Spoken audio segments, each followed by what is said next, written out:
A man has no name. In the world of Westeros, names are everything.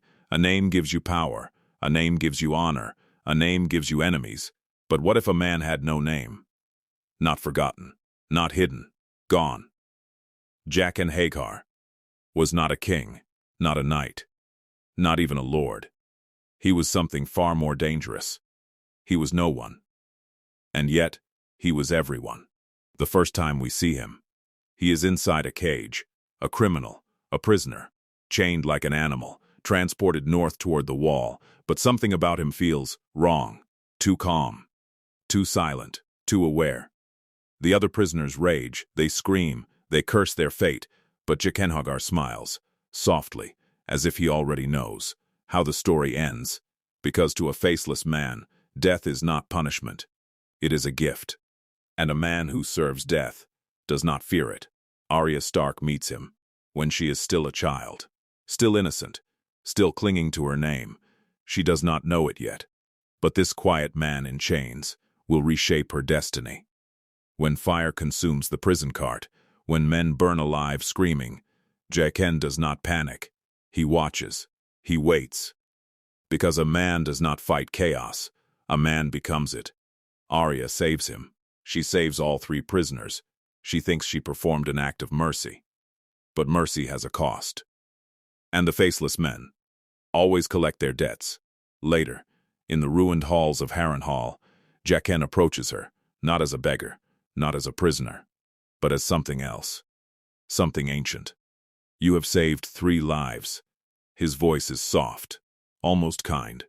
A man owes 3 deaths. This is not gratitude. This is balance. In the faith of the many-faced God, life and death must remain equal. You save a life. You give one back. 3 names. That is the offer. 3 souls to be taken, in exchange for the 3 she spared. Arya thinks it is revenge. She thinks it is justice. But to Jaqen, it is simply mathematics. Death is not personal. Death is sacred. And a man serves the many-faced God. Without hatred. Without love. Without identity. This is the first lesson. A man has no name. A man has no desire. A man has no fear. But is that true? Or is it the greatest lie of all? To give up your name is to give up yourself. To give up your face is to erase your existence. Who was Jaqen H'ghar before he was no one? Was he a child once? Did he have a mother? Did he laugh? Did he love? Or was he born in darkness, shaped by death from the beginning? We do not know. Because that is the point. Mystery is power. And the faceless men protect their secrets with blood. When Arya struggles to choose her 3 names, Jaqen does not guide her. He does not judge her. He watches. Because the choice reveals the soul. Her first name is spoken with anger. Her second with hatred. Her third with desperation. Each death teaches her something. But Jaqen teaches her something deeper. Control, patience, detachment. When she tricks him into saving her friends, forcing him to include his own name, he does not resist. He does not rage. He adapts. Because a faceless man is not bound by ego. He is bound only by purpose. After the escape, Jaqen changes his face. In front of her, his features melt. His identity dissolves. Another man stands before her. Different voice, different eyes, same presence. It is the moment Arya understands. This is not a trick. This is not illusion. This is transformation. The coin he gives her is small, iron, cold, but it carries an entire philosophy. Valar Morghulis. All men must die. Not as a threat, as truth, but there is another phrase. Valar Morghulis. All men must serve. And Jaqen H'ghar serves death itself. He disappears into the darkness. But he leaves behind a seed. In Arya. The idea that identity is optional. That revenge can become religion. That a name is a weakness. This was not the end. It was initiation, and the House of Black and White was waiting. The House of Black and White. Braavos. A city built on secrets.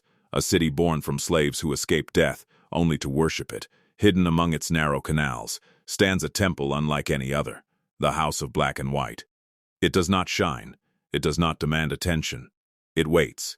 Inside its silent halls, faces line the walls, thousands of them. Men, women, children, old, young. Every face once belonged to someone.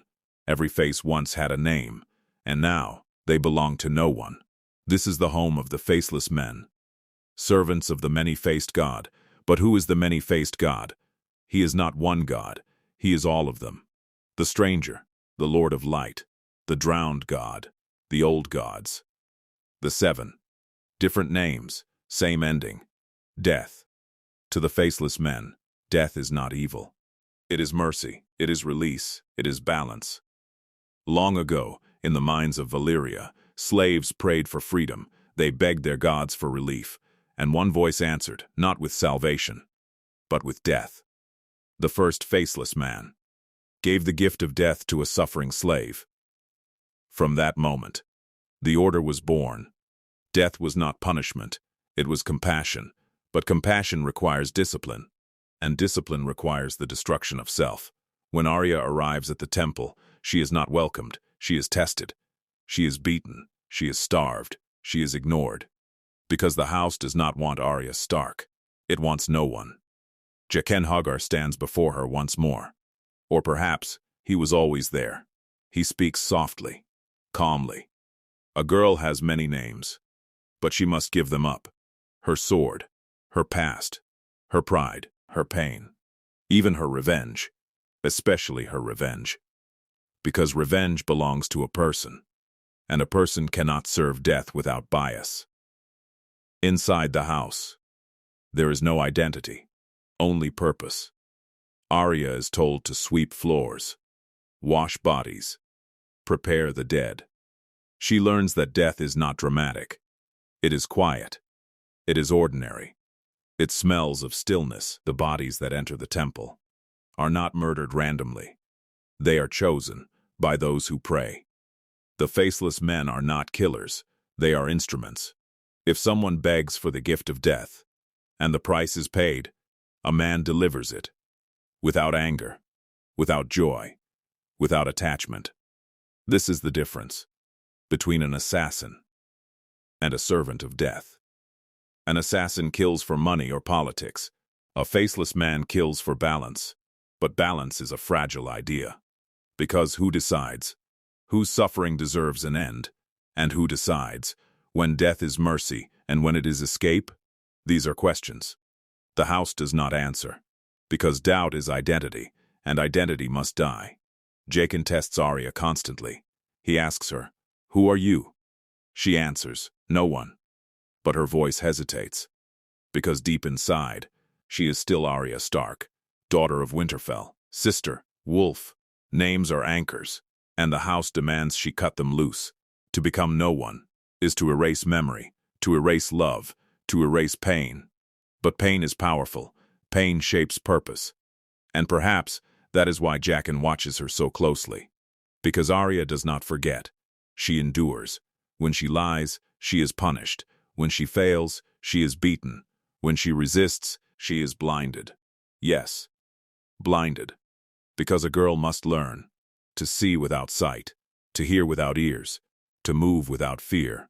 The blindness is not cruelty, it is awakening. Deprived of vision, Arya learns instinct, survival, focus. Jaqen observes silently. Because transformation requires breaking. A broken person can be rebuilt, but here lies the secret. Jaqen H'ghar is not just a teacher. He is a test. He represents what Arya could become. Empty, silent, unreachable. But is he truly empty?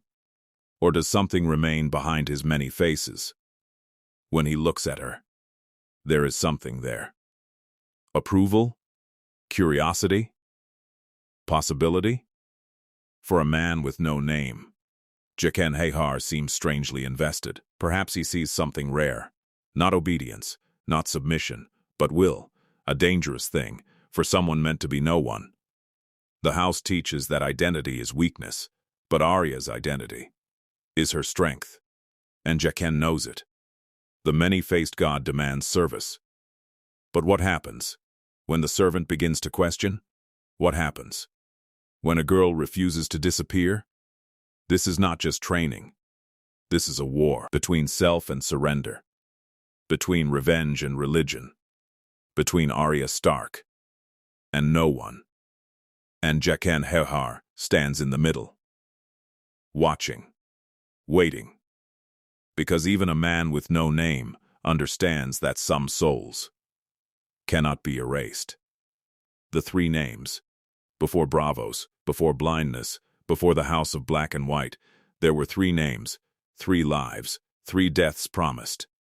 Harrenhal was not just a castle, it was a graveyard with walls, burned, broken, haunted by screams long faded into stone, and inside those cursed halls, a quiet prisoner made an offer. You have saved 3 lives, a man owes 3 deaths. It sounded simple, balanced, mathematical. But nothing about death is simple. When Arya whispers the first name, she does not whisper it as a servant of balance, she whispers it as a child filled with anger. The tickler. A man who tortured for pleasure, who enjoyed pain, who smiled at screams. His death is swift, quiet, efficient, no spectacle, no warning, 1 moment alive. The next, gone. Jaqen does not celebrate, he does not condemn, because a man does not judge, he delivers.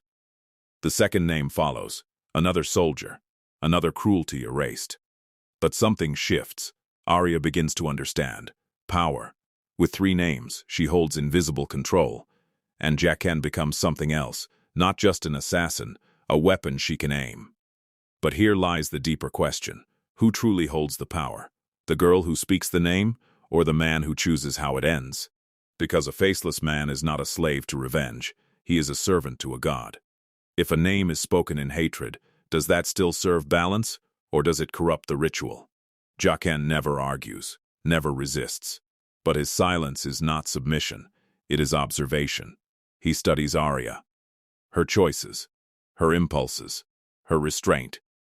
The third name becomes complicated, because the girl hesitates, she wants more. More deaths, more revenge, more justice. But justice is not what the house serves.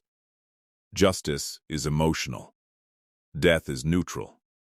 When Arya uses her final name to manipulate Jaqen himself, forcing him to help free the northern prisoners, something extraordinary happens. She speaks his name, Jaqen H'ghar. For a moment, there is stillness. If she wished, she could demand his death. He kneels before her, calm, accepting, because a man who serves death must be willing to receive it. And this is the lesson. True devotion requires surrender. But Arya does not want him dead. She wants his help. She bends the rules. And Jaqen adapts. He does not punish her. He does not refuse. He fulfills the debt. Because the many-faced god does not resist necessity.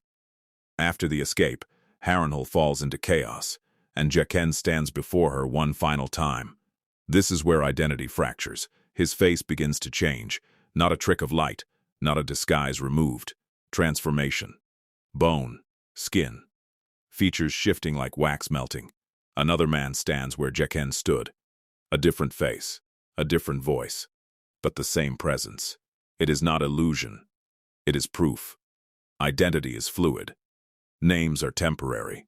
A man can be anyone, and no one. Before leaving, he gives her a coin. Iron, cold, heavy with meaning. If a girl wishes to find him, give this coin to any man of Bravos. And say these words, Valar Morghulis. All men must die. It is not a threat, it is truth. But truth without context is dangerous. Because if all men must die, who decides when? Jaqen vanishes into the world, but he leaves something behind. Not just a coin, an idea. That death is not chaos. It is order. That identity is not sacred. It is optional. That revenge can be refined into ritual. And perhaps that a girl like Arya Stark is capable of becoming something terrifying. The 3 names were not random. They were a test, a measurement, of anger, of patience, of intelligence. Jaqen did not simply kill for her. He studied her, measured her potential. Because the Faceless Men do not recruit randomly, they choose carefully. And in the ashes of Harrenhal, Jaqen H'ghar made a decision. The girl was not weak. She was not broken. She was dangerous. And danger, when disciplined, becomes power.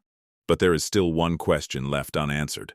Who is Jaqen H'ghar when no one is watching? Does a man with no name ever remember who he was, or has he truly erased himself? Because to remove identity completely is to remove humanity. And yet, when he looked at Arya, there was something human in his eyes. Not warmth, not emotion, but recognition. As if he understood her struggle, as if he remembered what it felt like to let go of a name. The 3 names were not just deaths. They were initiation. The first step into a world where faces are masks, and masks are truth. The blindness and the breaking. Pain is not the enemy, identity is. When Arya fails the house for the first time, she is not killed, she is not expelled, she is punished. Her sight is taken. Not forever, but long enough to understand what it means to be helpless. Blindness in the House of Black and White is not cruelty, it is purification. When a girl cannot see, she cannot judge. When she cannot judge, she cannot choose with bias. She must listen, feel, survive. Every day, she is beaten, mocked, struck from behind. She falls, she bleeds, she struggles. But she does not beg. And somewhere in the shadows, Jaqen watches. He never intervenes. Because breaking is necessary. To become no one, you must lose everything that makes you someone. Your pride, your anger, your past. The waif strikes her again and again, testing her reflexes, testing her fear, testing her ego. Each blow whispers a message. You are not special. You are not a Stark. You are nothing. But here lies the truth. Arya Stark refuses to disappear. Even in darkness, she remembers. She remembers Winterfell, her father, her list. Her list. Names she repeats at night, names she clings to like oxygen. The house demands surrender, but Arya negotiates with herself. She pretends to be no one. But inside, she remains a wolf, and Jaqen knows it, because a man who truly has no name would not resist this way. Blindness forces adaptation.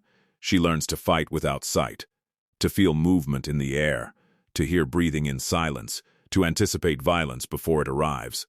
The punishment becomes power, and the power becomes dangerous, because now, she is not just stubborn, she is evolving.